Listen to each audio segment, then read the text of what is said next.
Grade 2। ठीक है, यहाँ पे देखें ग्रेड 1 के नीचे है एसिलोज और ग्रेड 2 के नीचे एसिलोज, लेकिन कौन से एरिया के लिए? रीडिंग एंड क्रिटिकल में।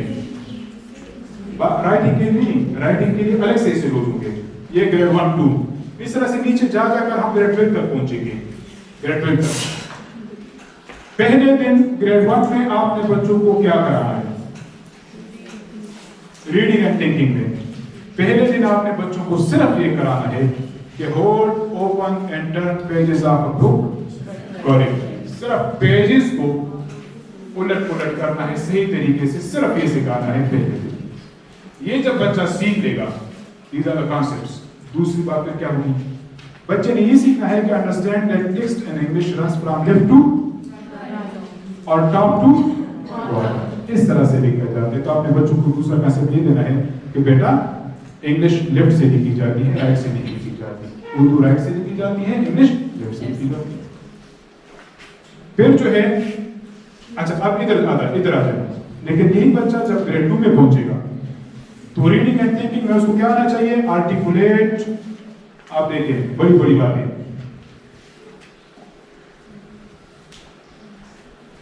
ग्रेड 2 में बच्चा articulate, identify, differentiate between the sounds of the nutrients, digraphs, trigraphs, initial parabola. बातें बड़ी हुई ना, मुश्किल। पहले सिर्फ पेजेस उल्टाना पलटाना था, अब नीचे आ जाए identify, recognise, unit, word, sight words का कंसेप्ट आपने समझाना है। फिर आपने डिस्क्राइबिंग वर्ड्स का स्ट्रक्चर समझाना है। फिर आपने एक्यूरेसी प्रोनाउंसिएशन समझानी है, वगैरह वगैरह। इस एरिया के अंदर ये एरिया जब कंप्लीट हो जाएगा, इस एसिलोज जब कंप्लीट हो जाएंगे, then will be the next key learning area, still reading and thinking. कौन सा एरिया है?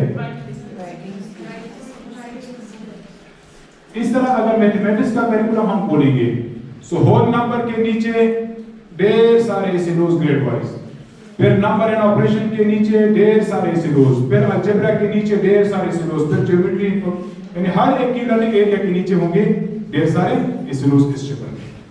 ठीक है, अब ये ग्रेड 1 है, ये ग्रेड 2 है, और की लर्निंग एरिया ये, एंड दीस आर द एसिलोज। नीचे आप चलती जाएं, हर एक ग्रेड के लिए आपके पास डिटेल्ड इंफॉर्मेशन अवेलेबल है। ग्रेड 5 6 7 एंड 8 है, ये ग्रामर है। ग्रामर में नाउन में आपने, इसको समझिएगा, नाउन्स के अंदर आपने ग्रेड 6 में क्या पढ़ाना है, नाउन्स ही के अंदर आपने ग्रेड 7 में क्या पढ़ाना है, नाउन्स ही के अंदर आपने ग्रेड 8 में क्या पढ़ाना है। ये नहीं कि नाउन को एक ही ग्रेड में खत्म करना है। देखिए 2 अलाइनमेंट्स होती है करिकुलम में। मैडम को जगा दे, मैडम सो रही है, मैडम जा पूछा। Thank you.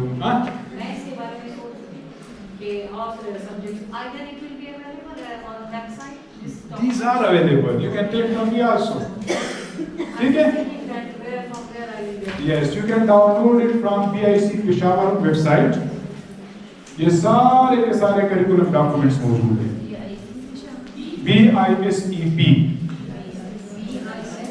EP, पाकिस्तान भारती, board of intermediate secondary education Peshawar. देखिए गूगल तो आप बहुत सर्च करते हैं ना, तो आई रिक्वेस्ट पीपल का ये एकेडमिक साइट्स भी सर्च कर लिया करें, बड़ा फायदा होगा आप लोगों को। ठीक है, नाउ अटेंशन प्लीज। यही नाउन है ग्रेड 6 में, ग्रेड 7 में, ग्रेड 8 में क्या क्या पढ़ानी है। जब सेम ग्रेड के अंदर कॉन्सेप्ट्स डेवलप हो रहे होते हैं तो उसको कहते हैं horizontal alignment in the curriculum document. Same grade के अंदर नाउन की मैंने डिफिनीशन पढ़ानी है, फिर यूज पढ़ाना है, फिर वर्ब पढ़ाना है। सेम ग्रेड के अंदर, ग्रेड 6 के अंदर। नाउन के अंदर फिर ग्रेड 8 7 में क्या पढ़ाएंगे, ग्रेड 8 में क्या पढ़ाएंगे, इसको कहते हैं vertical alignment of the curriculum document. तो आपने क्या करना है कि नाउन को ग्रेड 5 पे पहुंचकर सारी चीजें खत्म नहीं करनी। नहीं, नाउन के मुताबिक ग्रेड 5 में अलग चीजें पढ़ानी थी, ग्रेड 6 में नाउन पढ़ाना है, लेकिन बातें अलग होंगी, कंसेप्ट्स अलग होंगे। ग्रेड 10 तक नाउन पढ़ाएंगे, लेकिन बातें आहिस्ता आहिस्ता से मुश्किल होती चली जाएगी। That's great. और इसको कहते हैं vertical alignment in the curriculum document. इस तरह से आप लोग 9th में भी बायो के अंदर कुछ टॉपिक्स होते हैं, वही टॉपिक 10th में भी रिपीट हो रहा होता है, फर्स्ट ईयर में भी, सेकंड ईयर में भी, मेन जो टॉपिक है, लेकिन कॉन्सेप्ट उसके मुताबिक चेंज हो रहे होते हैं। तो अगर सेम ग्रेड के अंदर हो रहे हैं तो they are called horizontal alignment, और ग्रेड वाइज अगर आ रहे हैं तो वर्टिकल अलाइनमेंट। ठीक है, इसी को कहते हैं। आई थिंक दिस मैसेज आ रहा है। एनी कंफ्यूजन ना? अच्छा, मैं थोड़ा नीचे चला जाता हूँ।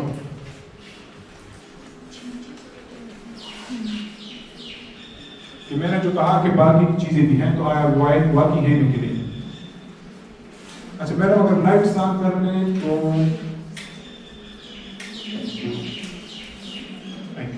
ये वाले नहीं हो सकते।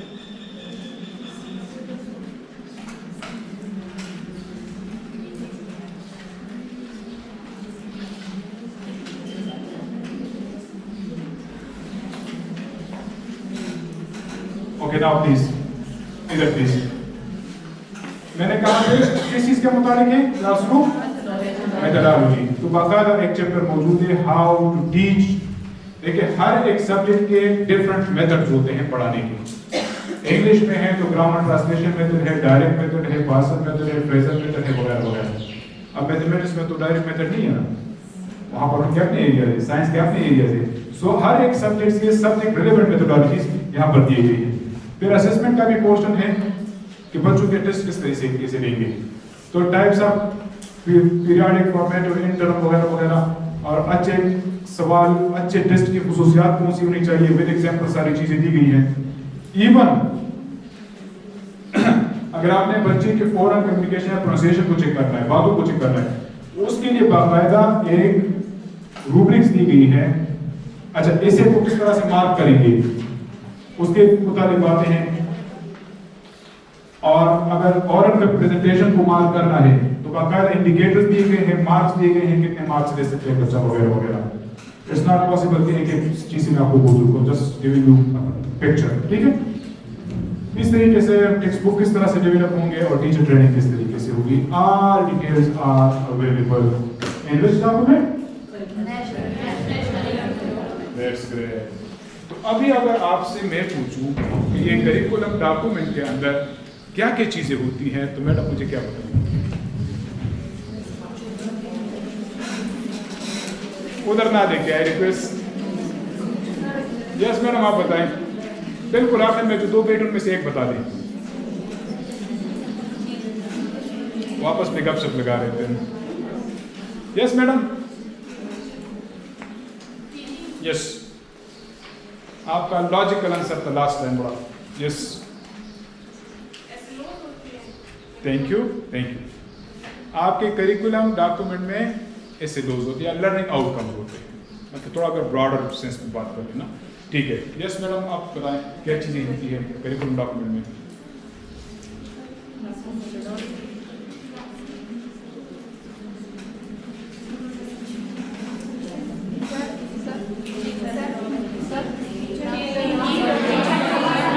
एक तो होते हैं, देखिए सारी चीजें उन्होंने तो नहीं बताई ना।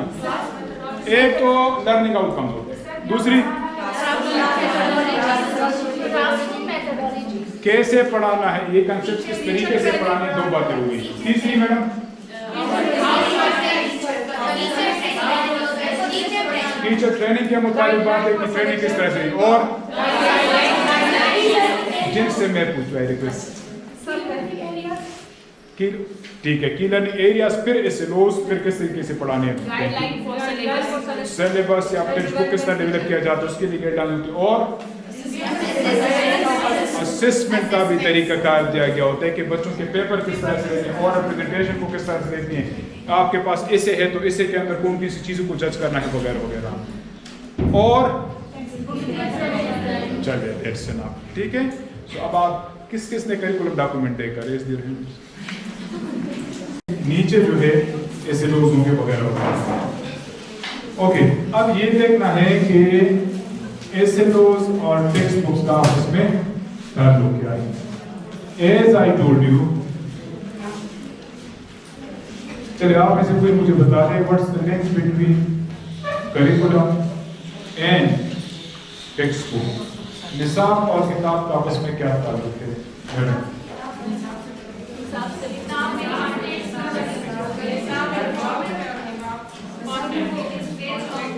एक मिनट ठीक है, आप सुनिए। यस, निसाब वो किताब का कंटेंट होता है, किताब का कंटेंट होता है। चलिए, थैंक यू। Yes madam.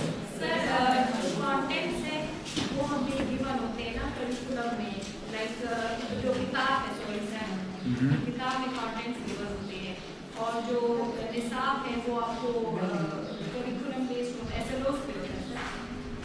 सो आया किताब निसाब के बेस पे बनता है कि निसाब किताब के बेस पे बनता है? चलें, जो कहते हैं किताब निसाब के बेस पे बनता है,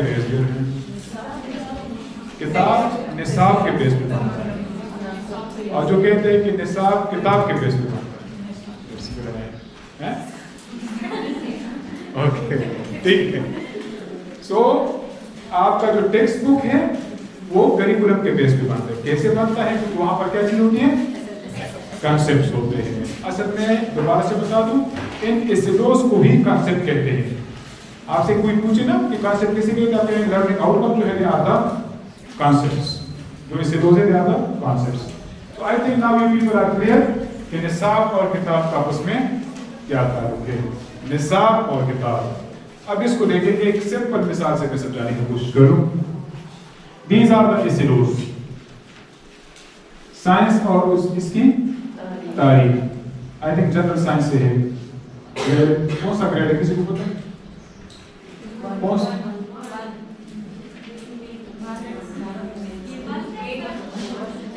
ग्रेड 1 में साइंस। चलिए फिर देखेंगे। Thank you. ना ये चैप्टर है ना, ये चैप्टर कौन से वाले सर, कौन से ग्रेड? ठीक है, चलिए आज वेरीफाई कीजिएगा कौन से ग्रेड का है। These are the एसएलओस, जो कहां से लिए गए हैं? करिकुलम से। ठीक है, अब यहाँ पे आपकी पूरी चाहिए होगी तवज्जो। इस बात का मुतालिया करने के बाद तलबा इस काबिल हो जाएंगे। किस काबिल हो जाएंगे? तो वो नंबर 1 क्या कर सकेंगे? साइंस की तारीफ कर सके। तो आपके इस चैप्टर का पैराग्राफ नंबर 1 जो है वो किस चीज के मुताबिक होगा? साइंस की तारीफ के मुताबिक होगा। और आप इससे थोड़ा जब आगे बढ़ेंगी तो आप देखेंगे कि ये बयान कर सके कि साइंस दूसरे उलूम से किस तरह से मुख्तलिफ है। सो साइंस और दूसरे जो सब्जेक्ट्स है, दूसरे जो उलूम है, इनके बीच में डिफरेंस क्या है? आपके पास पैराग्राफ नंबर 2 या सेम पैराग्राफ जो एक्सटेंड होगा वो इसी चीज के मुताबिक होगा। तीसरे नंबर पर ये जान सके कि किस तरह साइंस इंसान तजस्सुस सर्वाइवल में रफाई कार्बन पर अंदाज होती है। जब तारीख भी खत्म हो जाएगी तो ये बातें भी खत्म हो जाएंगी, फिर इस चीज के मुताबिक बातें होंगी, फिर साइंसदानों के मुताबिक बातें होंगी, और आखिर में तब्दीलियों के मुताबिक बातें होंगी। कहने का मतलब ये है कि जिस तरतीब से एसएलओस आमतौर पर दिए गए होते हैं, इसी तरतीब से चैप्टर के अंदर कंटेंट डेवलप होता है। Is this message clear? तो कॉन्सेप्ट लिए जाते हैं करिकुलम डॉक्यूमेंट से, ये उठा लिए गए। अब मैं गवर्नमेंट पब्लिशर हूं तो मैंने इन्हीं चीजों को लेकर कंटेंट डेवलप किया। एक और पब्लिशर आए, कॉन्सेप्ट सेम है, कंटेंट में थोड़ी वेरिएशन हो सकती है ना। मैंने एक जगह से डिफिनीशन दी, उन्होंने दूसरी जगह से डिफिनीशन दी। मैंने एक तरीके से चीजों को बयान किया, उन्होंने दूसरे तरीके से बयान कर दिया। इसका मतलब ये है कि कॉन्सेप्ट सेम रहेंगे, कंटेंट में वेरिएशन आ सकती है मुख्तलिफ बुक्स के अंदर, जो मुख्तलिफ पब्लिशर्स चाहते हैं। रिमेंबर वन थिंग कि आप इन्हीं एसएलओस से आसानी से सवाल बना सकते हैं। किस तरह से?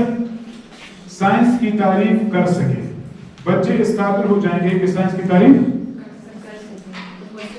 अगर मैं यहाँ पर फुल स्टॉप डालूं और यहाँ पर लिखूं करें, साइंस की तारीफ करें, बन गया। साइंस किसे कहते हैं? बन गया, सवाल बन गया ना। तो इस एक पोर्शन से आप 3 मुख्तलिफ किस्म के सवाल बन गए। एक कि साइंस की तारीफ करें, साइंस किसे कहते हैं, तीसरा कौन सा था? साइंस क्या है। मुख्तलिफ किस्म के सवाल बन सकते हैं, सेम एसएलओ से डिफरेंट टाइप्स। अच्छा, दूसरे पोर्शन को देखें, बल्कि आप खुद मुझे बना के दे दे, शाबाश। ये बयान कर सके कि साइंस एक्सेलेंट। एक सवाल ये आ गया कि साइंस दूसरे और दूसरे उलूम में क्या फर्क है, नंबर 1। नंबर 2, साइंस दूसरे उलूम से किस तरह से मुख्तलिफ है, डायरेक्ट क्वेश्चन मार्क वो भी बन गया। बताएं कि साइंस और दूसरे उलूम में क्या फर्क है। ना अभी हम आगे नहीं गए, हम इधर ही हैं, पीछे नहीं गए। मुख्तलिफ है एक और, मतलब इस एक के सिरों के लिए आपके पास मोर देन 4 to 5 क्वेश्चन। ये तो ऑन द स्पॉट बता रहे मुझे ना, आप सोचेंगी तो शायद इससे भी बेहतर सवाल बन जाए। इस तरीके से जो मैडम ने कहा, कौन सा पढ़ने क्या है, ये जान सके कि साइंस इंसानी तजस्सुस पर असरअंदाज होती है किस तरह। एक्सीलेंट, क्वेश्चन मार्क लगा हुआ है, सवाल बन गया और इससे आप देर साल इस तरीके से सवाल बना सकते हैं। Now I think you have got the message that you have to study the essay laws number 1, then teach accordingly, and then when you practice an assessment you can vary the nature of the question also. ठीक है, is this message clear now? किस किताब और निसाब का उसमें ताल्लुक क्या है। अब ये देखना है कि ये किताब निसाब और एक्सरसाइज क्वेश्चन का आपस में क्या ताल्लुक होता है। SLOs, content and then exercise question, यही तरकीब होती है ना। तो वहां पर हमने देखा कि इस तरीके से जो है आपके पास कंटेंट डेवलप होता है। अब कंटेंट के बेस पर जो असेसमेंट होती है वो किस बेस पे होती है। सॉरी, ये फिजिक्स का एक चैप्टर है और unit number 1, I think 9th grade का है। These are the SLOs। ये क्या है? These are concepts, that's great। और ये है comprehension question, जो एक्सरसाइज के क्वेश्चन है। अब ये कुछ लाइनें मैंने ड्रा की हैं, वो से देखिएगा, कुछ तो कुछ आज इतने आपको दिख रहा होगा ना, ये एरोस, ठीक है।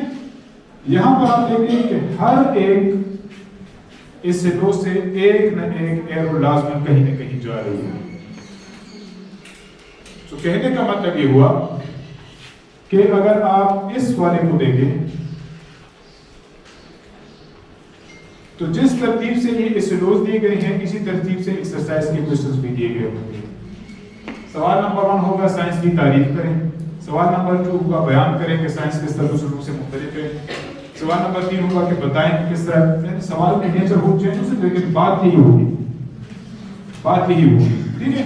अब यहाँ पे देखें, ये जो मैंने लाइनें ड्रा की हैं, कहीं से भी मैं कोई भी पढ़ लूं, जस्ट फॉर रेफरेंस। ये है सिस्टम इंटरनेशनल के लिए ना, what is system international, name base quantities and their units. So यहां पर ये दो की तरफ जा रहा है, differentiate between base and derived physical quantities number 1, number 2 list the 7 units of system international. इसका मतलब है कि हर एक सिलो के बेस पर कोई ना कोई सवाल लाजमन बना हुआ है। अब आप कंसेप्चुअल जब टीचिंग करेंगे तो किस तरीके से करेंगे, मेन सवाल है ना कि अगर सारे के सारे इस सिलोस पर यहाँ पर क्वेश्चंस बने हुए हैं तो इसका मतलब है कि ऑलरेडी तो सिलो बेस्ड हैं, वो तो हम जो पढ़ाते हैं तो सिलोज ही पढ़ाते हैं फिर ना, और जो सवालात करवाते हैं तो सिलोज ही करवाते हैं। तो हम जो कहते हैं कंसेप्चुअल, तो फिर कंसेप्चुअल कहाँ पे आ गई। असल में कंसेप्चुअल क्वेश्चन तब बनेगा जब आप सेम नहीं सिमिलर कंटेंट देंगे और सीन की बजाय अनसीन कंटेंट देंगे, और जो आपने जिस चीज की प्रैक्टिस कराई है तो उनकी नहीं बल्कि वैल्यूज को चेंज करके प्रैक्टिस कराएंगे, फिर आप कंसेप्चुअल लर्निंग करेंगे, कंसेप्चुअल असेसमेंट करेंगे। मिसाल के तौर पर आपने बच्चे को कहा a + b whole square is equal to a square + b square + 2ab। Exercise में यही था। ये कंसेप्चुअल तब बनेगा जब आप बच्चे को समझा देंगे कि बेटा a + b होल स्क्वायर असल में a प्लस बी आपस में मल्टीप्लाई करते हैं, फिर इस तरीके से 2 स्टेप्स चलती है। नीचे जब आप ऐड करेंगे तो आपके पास आ जाएगा a² + b² + 2ab। अब जब आप क्वेश्चन करेंगे बच्चे से तो a + b होल स्क्वायर नहीं करेंगे, 3 + 4 करेंगे। क्लियर होंगे ना? कैसे किसी को कहते हैं कि वो क्लियर हो और सेम वैल्यूज नहीं बल्कि डिफरेंट वैल्यूज को कैलकुलेट करके आपको बता सकें। आपने प्रोसेस समझाना है, क्योंकि जिस तरह के अभी मैंने डिस्प्ले किए थे कुछ स्लोज और वहां से एक स्लो पर आपने मुख्तलिफ किस्म के सवाल बना दिए, तो इसका मतलब यह है कि यहाँ पर भी सवालात की नेचर चेंज हो सकती है। स्लो यही होगा लेकिन सवाल जो है वो चेंज होगा। तो अगर आपने बच्चे को समझाया हुआ है कि a + b होल स्क्वायर से किस तरह से आता है, then he will be able or she will be able to write answer to 9 + 11 whole square also। लेकिन अगर आपने नहीं समझाया तो बच्ची क्या कहेगी कि it's out of course question. वो आउट ऑफ कोर्स नहीं होगा, वो कंसेप्चुअल होगा। आपने बच्चे को रट्टा लगाया ना, उन्हें नेम ऑफ पर्सन प्लेस आते फला फला फला, आपने रट्टे तो लगवाए हुए हैं लेकिन बच्चे को समझाया नहीं, और आप सिंपल उनको बता रहे हैं बेटा लेकिन naming part of the sentence को क्या कहते हैं, नाउन कहते हैं। जहां पर भी नाम होंगे वो नाउन कहते हैं। अब आपने समझा दिया, अब जोन सा भी पैराग्राफ आ जाए, जो भी चीज आ जाए, he or she will be able to answer them। It's called conceptual learning. अच्छा, अब पेपर के अंदर रिमेंबर वन थिंग, ये ब्लूम टैक्सोनॉमी में इसको लाजमी आपने समझना है। पेपर के अंदर आपने सिर्फ और सिर्फ नॉलेज के सवालात नहीं डालने, who, what, when, where, they are called knowledge based questions। आपने कुछ हाउ के भी डालने, वो कॉम्प्रिहेंशन के आगे, what will happen if, वो एप्लीकेशन के आगे। कहने का मतलब यह है कि आपके पेपर के अंदर मुख्तलिफ नौइयत के सवालात भी होने चाहिए। ये बिनियन, ये ब्लूम साहब का नाम सुना है किसी ने? किस किसने सुना? नहीं, अभी से पहले किसी ने सुना? सुना हुआ है? क्या चीज? ये ब्लूम कौन था?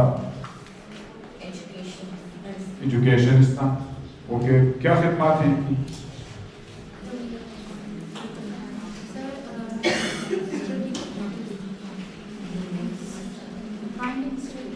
रोमेंस भी है, बिल्कुल है, एजुकेशनिस्ट भी था, और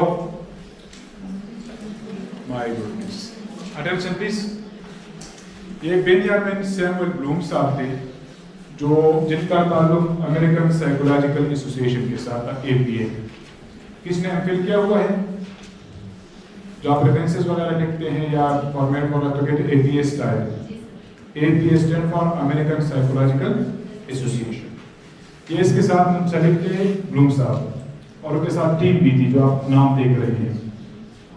इन्होंने इस चीज पे काम किया कि बच्चे जब सीखते हैं, चाहे वो इंग्लिश सीखते हैं, चाहे मैथमेटिक्स सीखते हैं, चाहे बायो सीखते हैं, चाहे केमिस्ट्री सीखते हैं, चाहे जो सा भी सब्जेक्ट सीखते हैं, सो वो स्टार्ट कहाँ से लेते हैं? लोएस्ट। और एंडिंग लर्निंग की क्या होती है, इन स्टार्टिंग पॉइंट लर्निंग की क्या है और एंडिंग पॉइंट लर्निंग की क्या है। इन्होंने फिर आइडेंटिफाई किया जब रिसर्च वगैरह की कि 3 किस्म के हम लर्निंग करते हैं। कितने किस्म की? या हम नॉलेज गेन करते हैं। सो नॉलेज के प्रोसेस के लिए लफ्ज इस्तेमाल किया कॉग्निटिव डोमेन। या हम अखलाकियात सीखते हैं या फीलिंग्स, एहसासात वगैरह सीखते हैं, नॉर्म्स वगैरह सीखते हैं, एटीट्यूड्स वगैरह सीखते हैं, उस डोमेन को नाम दिया गया अफेक्टिव डोमेन। या हम कोई फन वगैरह सीखते हैं, कोई स्किल वगैरह सीखते हैं, खुशखती वगैरह या गुलकारी वगैरह वगैरह, तो उसको नाम दिया गया साइकोमोटर डोमेन। इनका ताल्लुक 3H के साथ भी है। हेड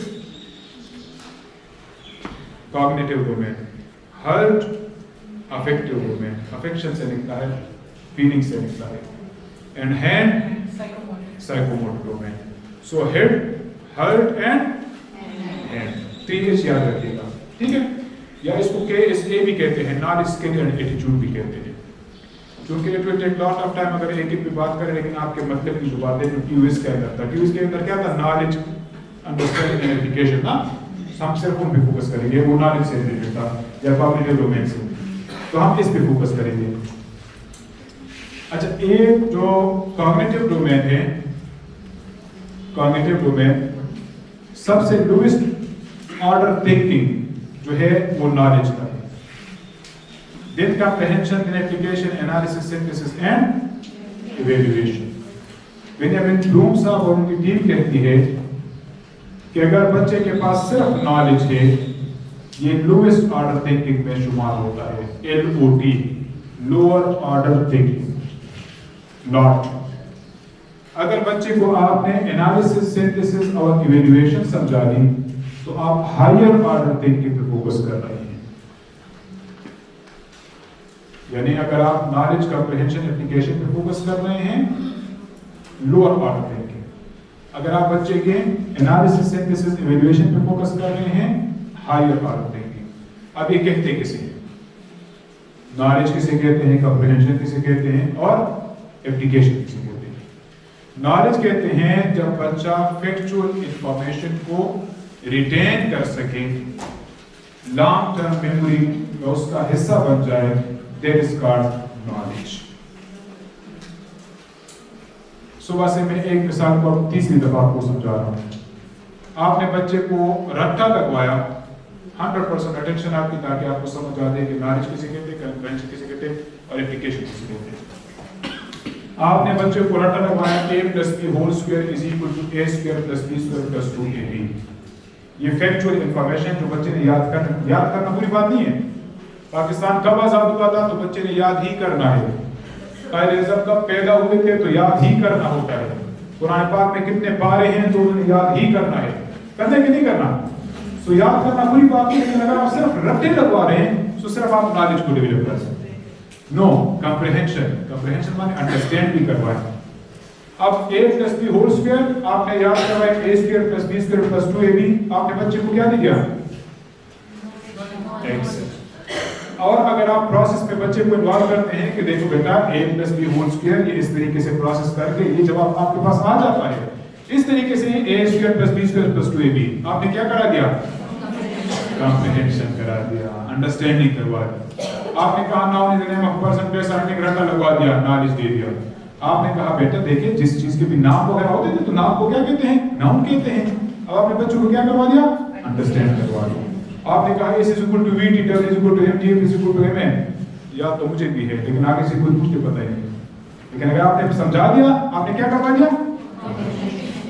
सो कुछ सवालात पेपर्स में नॉलेज के आएंगे जो वहां पर रेशियो दी गई थी हर एक TOS में, टेबल ऑफ स्पेसिफिकेशन में कितने कॉम्प्रिहेंशन के होंगे और एप्लीकेशन के कितने होंगे। एप्लीकेशन किसे कहते हैं?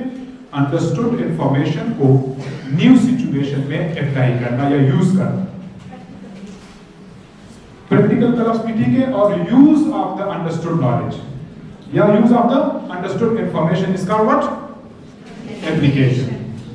मिसाल के तौर पर आपने बच्चे को a + b होल स्क्वायर याद करवा दिया तो ये हो गई नॉलेज। आपने प्रोसेस समझा दिया तो ये क्या चीज हो गई? कॉम्प्रिहेंशन।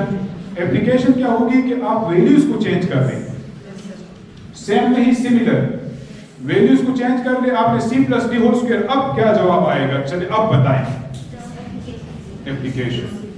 f = m आपने समझा दिया, या आयनिक और कोवेलेंट बॉन्ड आपने समझा दिया। आपने सिर्फ आयनिक बॉन्ड का बता दिया किसे कहते हैं, तो आपने क्या दे दिया? शाबाश, आपने समझा दिया। फिर क्या हुआ?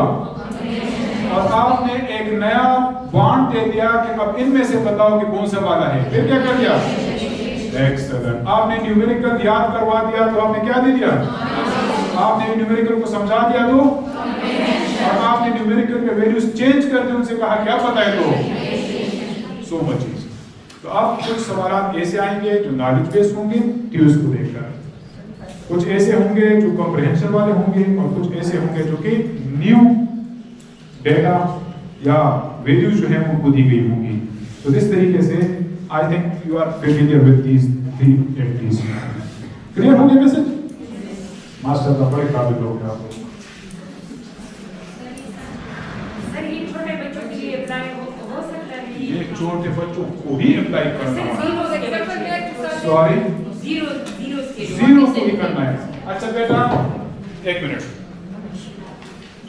इसे क्या कहते हैं? 1, बिल्कुल छोटा बच्चा। क्या है इसे क्या कहते हैं?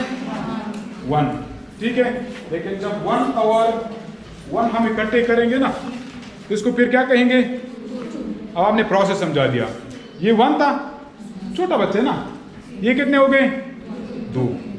अच्छा अब आप मुझे बताएं ये कितने हैं? शाबाश। 3 स्टेज होते हैं, एक होता है डिपेंडेंट, एक होता है कोलैबोरेटिव और एक होता है इंडिपेंडेंट। बेहतरीन टीचर वो है जो बच्चों को इंडिपेंडेंट लर्नर बना दे। इंडिपेंडेंट लर्नर किसे कहते हैं? कि वो अपने अंडरस्टूड नॉलेज को अप्लाई करना शुरू कर दे। अच्छा मैडम आपने कल बताया था ना कि ये चीज, अच्छा ये वो ये है कि नहीं है, इसका मतलब है कि अपने अंडरस्टूड नॉलेज को क्या कर रहा है? यूज कर रहा है। तो आप बच्चों को जो भी समझाते हैं उनको फिर ओपनली छोड़ भी दिया करें, तो इंडिपेंडेंटली आपको रेफरेंसेस देके मैडम ये चीज वो है कि नहीं, आपने लाइट के मुताबिक बताया तो ये क्या चीज है, फिर ये लाइट हम ये लाइट इस्तेमाल करते हैं। जब इस तरह के सवालात आपसे करना शुरू कर दे तो समझ जाओ कि आपने उनको क्या बना दिया? इंडिपेंडेंट। चलिए इसकी भी समझ आ गई आप लोगों को, ठीक है। ये कुछ सवालात हैं लेकिन I think they are not that much necessary for you people. अच्छा अब जो आपके समझने की बात है, हर एक इसिलो का पहला लफ्ज जो होगा वो वर्ब से शुरू होगा। किस चीज से? और जो अंग्रेजी वाले साथी हैं वो समझते हैं कि अंग्रेजी में जो भी सेंटेंस वर्ब से शुरू हो तो उसको कमांड सेंटेंस कहा जाता है या इंपेरेटिव सेंटेंस कहते हैं। कहते कि नहीं कहते? कमांड सेंटेंस ना हुक्म दिया जाते हैं। स्टैंड अप, अब स्टैंड पहला वर्ब है। गो आउट, सेट डाउन, ये हुक्म या जुमले है ना, हुक्म देते किसी को। तो जो भी सेंटेंसेस आपके पास वर्ब से शुरू होते हैं they are called command verbs, they are called command sentences. अब आप देखेंगे कि जितने भी इसिलोज होंगे वो सारे के सारे किसी न किसी वर्ब से शुरू होते हैं। उन वर्ब्स को कहते हैं कमांड वर्ब्स और कमांड वर्ब्स। और ये आपको बताते हैं कि आपने बच्चों को करवाना क्या है। सो इसिलोज को समझने के लिए आपने कमांड वर्ड्स को लाजमा समझना है। अगर ये अल्फाज आ जाए तो नॉलेज के होंगे, ये कंप्रहेंशन के होंगे और ये एप्लीकेशन के होंगे। अब इन इसिलोज को देख के आपको बिल्कुल समझ आ जाएगी कि आप कमांड वर्ड्स किसे कहते हैं। एक पिक्चर है और पिक्चर्स है, एक तस्वीर है या एक से ज्यादा तस्वीर है। इसिलो ये रियल इसिलो जो करिकुलम डॉक्यूमेंट से लिया गया है, गौर से देखिएगा। The students will be able to, वो तो लिखा हुआ होगा ऊपर, ठीक है। Write few sentences to describe a picture in a series of pictures. Picture description है और कितने कुछ क्या लिखने हैं? So उन्होंने राइटिंग करनी है और डिस्क्राइब करना है। So these two are the command verbs or command words. वही पिक्चर है, लेकिन list items of similar category करनी है। वही पिक्चर, सेंटेंसेस नहीं लिखने। अब क्या करना है? List items of similar category. Plants को अलग से लिस्ट बनानी है, एनिमल्स की अलग से बनानी है, ह्यूमंस की अलग से बनानी है, सिर्फ नाम लिखने हैं।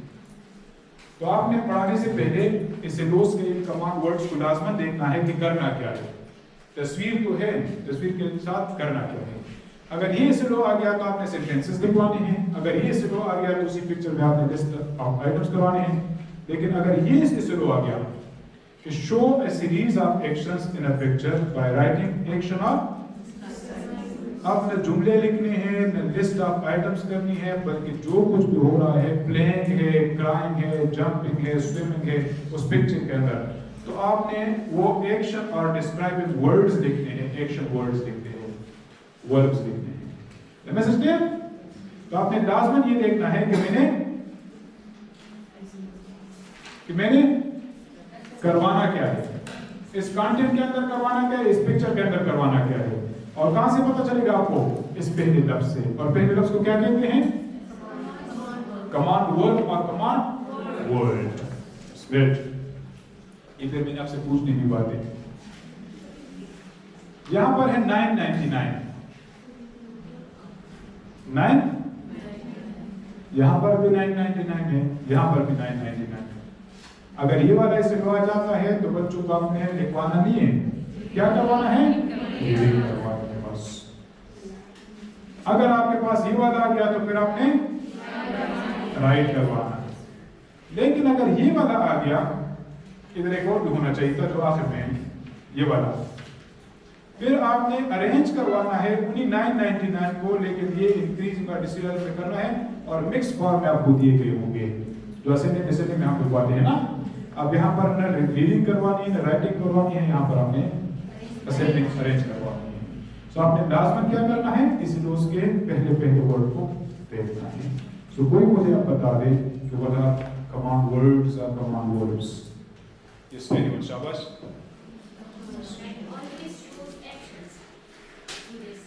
Command words is telling about it shows action. Okay, number 1. Number 2, कोई भी बता दे, शाबाश। ना जनरल जो उधर छोड़ दे। कमांड वर्ड्स या कमांड वर्ब्स का समझना आपके लिए क्यों कर जरूरी है, इसका फायदा क्या है? नंबर 1 क्वेश्चन को समझने के लिए। नंबर 2 किसने कहा? डायरेक्शन का लफ्ज। एक्सीलेंट, डायरेक्शन आपको समझ आती है कि करना क्या है। तो आपने लाजमन कमांड वर्ड्स को देखना है कि करना क्या है इस लो के अंदर या इस कंटेंट के अंदर।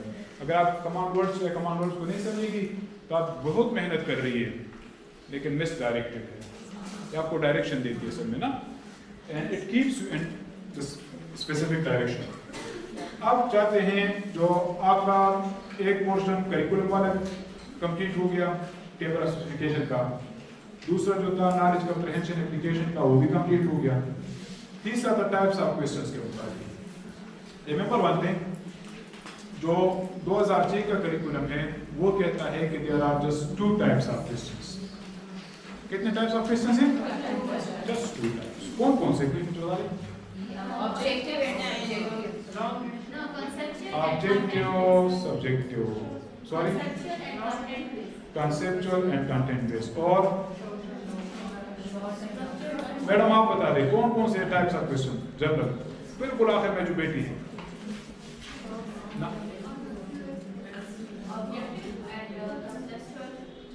ऑब्जेक्टिव्स एंड कंसेप्चुअल क्वेश्चंस और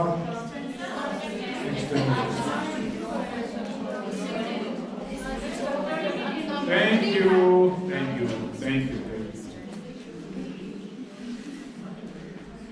और से सुनिएगा, बेसिकली आपके पास 2 टाइप्स ऑफ क्वेश्चंस हैं, वो फिर फर्दर उसके टाइप से ना आप जो बता दीजिए, ठीक है। बेसिकली आपके पास है सेलेक्ट रिस्पांस आइटम्स या सेलेक्टेड रिस्पांस क्वेश्चंस, जहां पर आपको एक से ज्यादा ऑप्शंस दिए गए हों, 2, 3, 4, 5 भी हो सकते हैं, और उन्हीं में से आपने सेलेक्ट करना हो जाता है कि ये वाला आंसर है। MCQ is one of the selected response questions.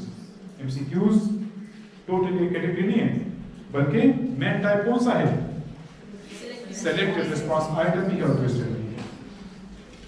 और जहां पर आपके पास ऑप्शंस ना हो, बल्कि आपने 1 वर्ड आंसर देना है या एक सेंटेंस देना है, एक पैराग्राफ देना है, पूरा ऐसे लिखना है, 3-4 पेजेस लिखने हैं, उनको कहा जाता है सप्लाई आइटम्स। सबको, चाहे शॉर्ट क्वेश्चन हो चाहे लॉन्ग क्वेश्चन हो, तो उनको क्या कहते हैं? Supply items. और जहां पर आपने सिलेक्शन करनी हो, चॉइसेस दिए गए हों, उनको क्या कहते हैं? Select item. लेकिन बी प्रोफेशनल टीचर्स ना, don't be traditional and you must know deal about these technicalities. अब जहां पर आपके पास ऑप्शंस मोर देन 2 हो, मोर देन, तो उनको कहते हैं मल्टीपल चॉइस क्वेश्चन, MCQs। जहां पर ऑप्शन आपके पास मोर देन, अच्छा जो 2 होते हैं उनको क्या कहते हैं? जो 2 ऑप्शन होते हैं उनको क्या कहते हैं? चूज द करेक्ट वन है, वो तो इंस्ट्रक्शंस है।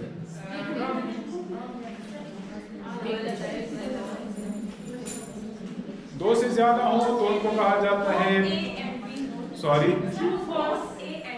ट्रू फॉल्स को क्या कहते हैं? वो तो इंस्ट्रक्शंस है। Okay, now attention. The farm was that good. Thank you. Thank you का मतलब होगा कि बस ठीक है। MCQ जहां पर 2 से ज्यादा ऑप्शंस हो और जब 2 हों तो उनको बाइनरी आइटम्स कहते हैं। बाइनरी यानी कि बाइनरी चॉइस आइटम्स। तो अभी आपसे कोई पूछे कि मल्टीपल चॉइस क्वेश्चंस तो आप कहेंगे जहां पर 2 से ज्यादा ऑप्शंस दिए गए हों तो दैट इज कॉल्ड MCQs। और जहां पर आपके पास सिर्फ 2 ऑप्शंस हो यस नो ट्रू फॉल्स जो मैंने कहा तो उनको क्या कहते हैं बाइनरी। और इन ही सिलेक्टेड रिस्पांस आइटम्स में मैच द कॉलम भी है। मैच द कॉलम MCQ नहीं है, वो अलग से टाइप ऑफ क्वेश्चन है। तो आपके पास फिर फर्दर 3 आ गए, MCQs आ गए, बाइनरी आइटम्स आ गए और मैच द कॉलम आ गए। ठीक है। अच्छा, जो ये वाले हैं सप्लाई आइटम्स इनको CRQs भी कहते हैं। ORR CRQ stand for constructed response questions. जहां पर आपने खुद से कुछ लिखना होता है उसको जैसे तो कहते हैं कंस्ट्रक्टेड रिस्पांस क्वेश्चंस। दोनों हो सकते हैं, चाहे आप एक लफ्ज लिखें चाहे आप 10 पेजेस लिखें, इन सबको कहते हैं CRQ। लेकिन इनमें ऑप्शन नहीं होते। इनमें से जो शॉर्ट क्वेश्चंस होते हैं they are called RRQs, restricted response questions. और ये फिल इन आइटम्स भी हो सकते हैं। फिल इन आइटम्स किसे कहते हैं? Fill in the blanks. अगर चॉइसेस दिए हैं तो फिर MCQ बन जाएगा, ये वाला बन जाएगा। अगर चॉइसेस नहीं दिए तो फिर आपके पास वो शॉर्ट क्वेश्चन में कंसीडर होगा। रिमेंबर, आपने ऑप्शंस दिए हैं तो फिर वो सिलेक्टेड रिस्पांस में आ जाएगा, ऑप्शन नहीं दिए तो फिर वो RRQ में आ जाएगा, या शॉर्ट आंसर भी हो सकता है इसका। और ERQ extended response question. Main फर्क क्या है RRQ और ERQ में? एक तो लेंथ का भी है ना, ठीक है, जो मैथमेटिक्स का आप करिकुलम देंगे SSC का 2020 का, सो वहां पर लिखा गया है कि लेंथ इसकी शॉर्ट क्वेश्चन की 3 to 4 लाइंस होनी चाहिए। कोई आपसे डेफिनेशन पूछे ना, remember one thing in your life, आप जो भी बात करते हैं आपके पास रेफरेंस होने चाहिए ऑथेंटिक सोर्स की। आपसे कोई पूछे कि शॉर्ट क्वेश्चन किसे कहते हैं, आप कहते हैं 5 लाइंस की हो, कोई पूछे कहां पे लिखा हुआ है, आपके पास फिर आंसर नहीं होता। लॉन्ग क्वेश्चन किसे कहते हैं, आप कहते हैं जो लेंथी होता है, कहां पे लिखा हुआ है आपको पता नहीं होता। नो, जहां से भी हो लेकिन सोर्स का आपको पता। चाहे अगर आप कहते हैं कि शॉर्ट क्वेश्चन 1 पेज का होना चाहिए तो आपको पता हो कि फला किताब ये कहती है, फिर आप जो है बड़े जिम्मा, लेकिन अपनी तरफ से कहते हैं फिर आप जस्टिफाई नहीं कर पाएंगे। इस तरह एसएनसी में लिखा गया है कि 3 to 4 लाइंस जिसकी लेंथ हो उसको क्या कहते हैं, शॉर्ट क्वेश्चन कहते हैं। नंबर 1। नंबर 2, आपके पास पॉसिबल आंसर होता है। पॉसिबल आंसर होता है RRQ में, जो कि आप आंसर के अंदर तलाश करते हैं। मसलन पाकिस्तान कब आजाद हुआ था? जवाब ये होगा पाकिस्तान 14 अगस्त 1947 को आजाद हुआ था। ये भी जवाब हो सकता है कि सिर्फ लिख के 14 अगस्त 1947। ये भी हो सकता है कि जिस दिन पाकिस्तान आजाद हुआ था वो दिन था 14 अगस्त और साल था 1947। तीनों आंसर्स ठीक है कि नहीं? तीनों ठीक है। मतलब लेकिन मेन चीज जहां पे फोकस करें तो क्या थी? 14 अगस्त 1900। तो ये पॉसिबल आंसर था, फिर ये एक्स्ट्रा चीजें थी। कहने का मतलब ये कि RRQ में आप स्पेसिफिक इंफॉर्मेशन मांगते हैं, स्पेसिफिक इंफॉर्मेशन जो नॉलेज बेस्ड होता है, मोस्टली कंप्रिहेंशन के भी हो सकते हैं। जबकि एक्सटेंडेड में लेंथ प्लस ओपिनियन क्वेश्चन होते हैं। लेंथ प्लस ओपिनियन किस तरह से? आप कहते हैं माय बेस्ट टीचर पे इसे लिख के मैडम ने कहा, एक ने एक एंगल से क्वेश्चन टीचर को, इस तरह नहीं होता कि जो हम लिखवाते हैं ना वो नहीं, मतलब आप लिख के अपनी तरफ से, तो मैडम के मुताबिक एक बच्ची एक एंगल से लिख रही है, दूसरे एंगल से लिख रही है, दूसरे तीसरे एंगल से लिख रही है, किसी ओपिनियन आ दिया, या मेरे लिए बेस्ट टीचर वो है, वो आपके लिए वो है, उनके लिए वो है, उनके लिए वो है। इट मींस कि वो ओपिनियन ज्यादा वहां पे होते हैं ERQs में, और जहां पर फैक्ट्स होते हैं RRQ के अंदर। ठीक है, अब कुछ SLO बेस्ड देख लेते हैं कि SLO बेस्ड क्वेश्चन किस तरह से बनेंगे।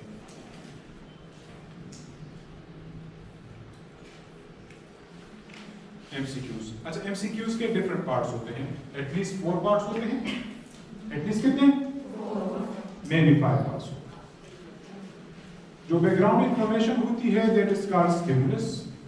अच्छा, आप में से किसी को पता है कितने पार्ट्स होते हैं? और होते हैं, कौन कौन से होते हैं? आधे तो मैंने बता दिया। कौन कौन से होते हैं? शाबाश। फर्स्ट कौन सा होता है? Okay, choose the correct one है। फिर मैच द कॉलम्स है। एक ही एमसीक्यू के डिफरेंट पार्ट्स होते हैं, उनके नाम मुझे बता दे शाबाश। Yes, excellent. जिसको क्या कहते हैं करेक्ट ऑप्शन को? की। ओके, और जो रॉन्ग आंसर होते हैं उनको डिस्ट्रैक्टर्स। ओके, और जिसकी कंफ्यूजन होती है वो सारे डिस्ट्रैक्टर्स हो गए। ठीक है, excellent, either A or either B। That's great. आपके पास 4 पार्ट्स होते हैं। एक है स्टेम, जिसमें जो मैंने स्टेटमेंट का लफ्ज़ इस्तेमाल किया। जो क्वेश्चन होता है ना उसको स्टेम कहते हैं। आपके पास सारे के सारे ऑप्शंस जो है, चाहे वो ठीक हो या गलत हो, 2 हो, 3 हो, 4 हो, उन सबको कहते हैं ऑप्शंस। आपके पास जो सही ऑप्शन होता है, सही आंसर होता है, उसको की कहते हैं। जो गलत होता है उनको डिस्ट्रैक्टर कहते हैं। तो कम से कम 4 पार्ट्स लाजमी होंगे। स्टेम, दूसरा ऑप्शंस, फिर डिस्ट्रैक्टर। और आपने बड़े एहतियात से इन सब चीज़ों का इस्तेमाल करना है। अगर ये सेशन असेसमेंट पे नहीं है, लेकिन बड़े एहतियात से आपने इन चीज़ों का इस्तेमाल करना है। की को लोकेट करना। बाज़ औक़ात क्या करते हैं लोग, बाज़ टीचर्स अपनी आसानी के लिए क्या कर लेते हैं। मैं एक स्कूल में एक सिस्टम को देख रहा था, वहाँ पे इस्लामियात के एक टीचर थे। Attention please. इस्लामियात के टीचर थे, तो उन्होंने सारे के सारे सी ऑप्शन डाले थे की। तो मैंने कहा जी ये क्यों कर रहे सारे सी के? तो सर इसकी मार्किंग बड़ी आसान होती है। अब खुदा के बंदे, मार्किंग तो आसान होती है, लेकिन रूल्स क्या कहते हैं? रूल्स कहते हैं अगर आपके पास 4 ऑप्शन है, 25% A, 25% B, 25% C, 25% D। अगर 3 ऑप्शन है, 33% A, 33% B, 34 और 33% C। अगर फिर 2 ऑप्शन है यस नो वाले, तो 50% A सब आंसर की होगा और 50% B होगा। इस तरीके से करना होता है। तो बड़े एहतियात से काम किया करें। दूसरी नंबर 1 एक और चीज, जब भी आप लोग MCQs डेवलप करें तो आप लाजमन जो है इंस्ट्रक्शंस बिल्कुल क्लियर दिया करें कि बच्चे करें तो क्या करें। चूज द करेक्ट वन, ये इंस्ट्रक्शन ठीक है? चूज द करेक्ट वन बिल्कुल गलत है, बिल्कुल गलत है। चूज द करेक्ट वन बिल्कुल गलत है। चूज द बेस्ट ऑप्शन बिल्कुल गलत है। चूज द करेक्ट भी बिल्कुल गलत है, ये भी गलत है। देखिए हम लिखते हैं ना चूज द करेक्ट वन, इधर देखिए प्लीज, इधर प्लीज। मिसाल के तौर पर चूज द करेक्ट वन ना, अब बच्चा बेचारा परेशान है कि choose, what does choose mean? इधर टिक लगाऊं कि सर्कल लगाऊं कि अंडरलाइन करूं कि दोबारा से लिखूं, क्या करूं? आपसे फिर पूछ लेना चूज द करेक्ट वन कभी ना लिखा है। Circle the correct one, now clear. Tick the correct one, now clear. इस तरह के इंस्ट्रक्शंस आपने देने, ठीक है? अच्छा, these are different parts of the MCQs। फिर शॉर्ट क्वेश्चन में क्या है कि शॉर्ट क्वेश्चन में भी आप लोगों ने लाजमन शॉर्ट क्वेश्चन में भी इंस्ट्रक्शंस बिल्कुल क्लियर होने चाहिए और सवाल आपका साफ शफाफ होना चाहिए। किस तरह से? एक बोर्ड के पेपर पे सवाल आया था कि सियालकोट में कौन पैदा हुआ था?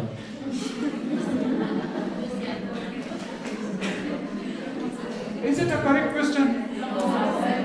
अब मैं कहता हूं सियालकोट में तारिक पैदा हुआ। सवाल ऐसा हो कि वो कौन से कौमी शायर थे जो कि सियालकोट में पैदा हुए थे। तो बड़े एहतियात से काम लीजिएगा जब आप सवाल खुद डेवलप करें। देखें, अब तो इस सिलेबस में आपने खुद डेवलप करने होंगे ना, जब खुद डेवलप करने होंगे तो बड़े एहतियात से काम कीजिएगा, ऐसा ना हो कि एयरपोर्ट पे कौन पहला हुआ तो सवाल है। अब यहाँ पे देखिए ये एक शॉर्ट क्वेश्चन है, साफ सुथरा लिखा हुआ without meanings of the underlined words. अगर यहाँ तक होता तो बच्चे आपसे पूछते हैं कि मैडम इंग्लिश में भी लिखूं कि उर्दू में लिखूं कि आसान इंग्लिश में लिखूं, आसान किस में लिखूं? यहाँ पे सिंपल लिखा हुआ है, सिंपल, बस बात ही खत्म। फिर लॉन्ग क्वेश्चन आप देते हैं तो लॉन्ग क्वेश्चन में हम दे देते हैं right an essay on my best teacher. अब खुदा के बंदे कितना लिखे, एक पेज लिखे, 2 पेज लिखे, 100 वर्ड लिखे, 200 वर्ड लिखे, तो यहाँ पर देखें कि 100 वर्ड्स का लिखे, ठीक है, ताकि आप फिर क्वांटिटी को नहीं क्वालिटी को लिखें। इवन सीएसएस के पेपर में लिखा जाता है कि इतने हजार अल्फाज की इसे मुझे चाहिए, वहाँ पे आउटलाइंस भी दिए गए होते हैं सीएसएस के पेपर में, ताकि वो डिस्ट्रैक्ट और डिट्रैक्ट ना हो ना, सेम बात पे चले। Now clear? इस तरीके से आपने सवाल को डेवलप करना है। और आखिरी बात, बिल्कुल आखिरी बात, ये रूब्रिक्स के मुताबिक है जो मैडम ने कहा, रूब्रिक्स किसे कहते हैं? रूब्रिक्स कहते हैं मार्किंग क्राइटेरिया, मार्किंग स्कीम को। मिसाल के तौर पर अगर आप देखें, ये एक मिसाल में बता दूं आपको, define vertebrates and give 2 examples. हम जब सवाल बना देते हैं तो उसकी ओवरऑल मार्किंग करते हैं। मिसाल के तौर पर इसे है तो इसे की मार्किंग लिखते हैं कि 10 मार्क्स होंगे इसके, और एक टिक लगाकर लिख देते हैं 7/10।